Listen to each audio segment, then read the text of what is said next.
One of the Bible's most mysterious episodes is the story of an altar of stone and wood described in the first book of Kings.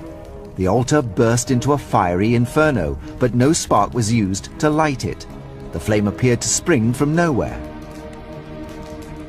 Analysis of accounts by some of the great writers of the ancient world could shed new light on this biblical puzzle. They describe a mysterious man-made chemical that would burst into flame without the need for sparks or embers. It was known as automatic fire. Automatic fire, as it sounds, is fire that seems to spontaneously ignite. I think of a lot of this is mysterious, supernatural, that there are magical powers at work. Ancient Discoveries is investigating the secrets of automatic fire. The story begins nearly 3,000 years ago on Mount Carmel in Israel. According to the Bible, the Israelites had been rejecting Jehovah and worshipping Baal, the god of rain. Now there was only one priest of Jehovah remaining, the prophet Elijah. Elijah went before the people and said, "If the Lord is God, follow him. But if Baal is God, follow him." But the people said nothing. He had to lay down the gauntlet, and he said, "Come on, bring your prophets of Baal, and let's see who the real God is." Elijah set them a challenge. He and the prophets of Baal would each build altars and call upon their gods to ignite them. He told the prophets of Baal, "You build your altar, offer whatever prayers you want," and that's exactly what they did, without any response. The prophets of Baal failed, and no fire appeared. Then it was Elijah's turn. He built an altar out of wood. He got the people to dig a furrow going around, to fill it with water. Fill 4 large jars with water and pour it on the offering and on the wood. Do it again, he said. Do it a 3rd time. And then he prayed to God, "Save us, answer us our prayers." Fire came out from heaven and consumed the entire area. Elijah had won them back to a belief in God. Fire on an altar drenched with water. Is it possible the water itself somehow ignited the blaze? We're used to water putting out fires, but sometimes water can create a fire. But what substance in the ancient world could have displayed such flammable qualities? Documents written in 232 BC contain clues about the mystical substance automatic fire. There's this man called Julius Africanus who lives in Jerusalem. He talks about this automatic fire. What it probably is a mixture of naphtha and sulfur and quicklime. Because this was such a potent thing, the recipes for automatic fire were always very, very closely guarded. The secret remained hidden for several hundred years.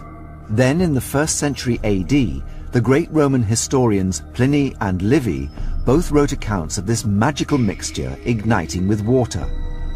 Using these accounts and the components they describe, Ancient Discoveries will attempt to relearn the secrets of automatic fire.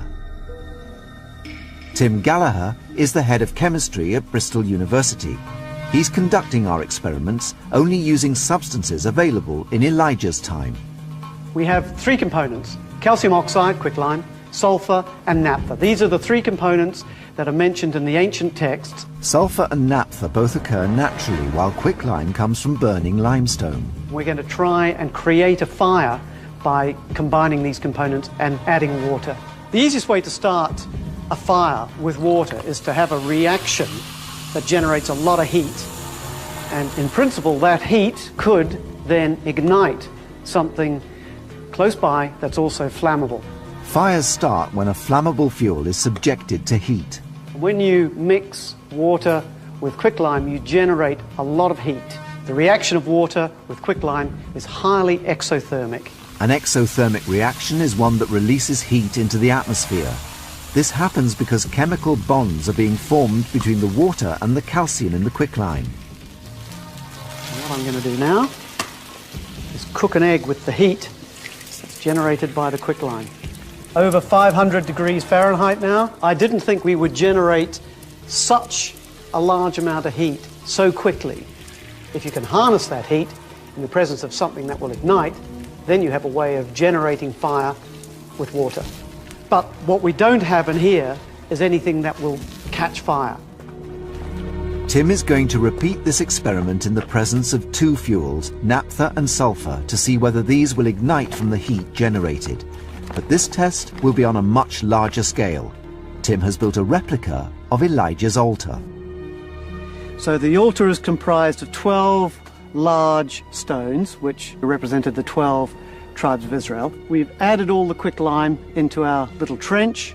Here we have pieces of rock sulfur. And then the last thing that we'll do, which is the last thing that Elijah did, Elijah poured 12 barrels of water onto his altar.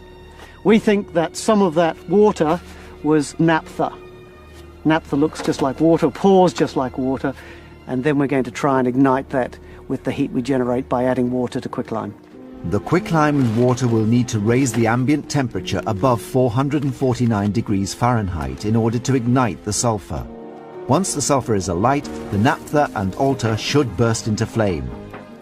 In Tim's earlier lab test, the quicklime reaction reached 527 degrees Fahrenheit. So in theory, this experiment should succeed. But in practice, it hasn't been tried for thousands of years.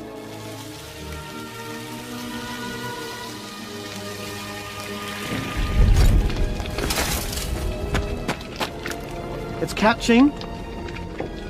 So it's igniting the naphtha. That will spread the fire, and you can see it now spreading through, and everything's coming from the quicklime end of the altar. So you can see now the fire is really beginning to build up. It doesn't prove that this is how Elijah created the fire. What it says is this is a possible way that you could have created the fire. The ancients knew about quicklime, they knew about the reaction between quicklime and water, they had naphtha available to them. So certainly this remains a possibility as a way that one could utilize that chemistry knowledge to create a fire using water. Thousands of years ago, the ancients had an advanced understanding of substances and their reactions. But how they used this knowledge and how much secret wisdom remains lost to science may never be known.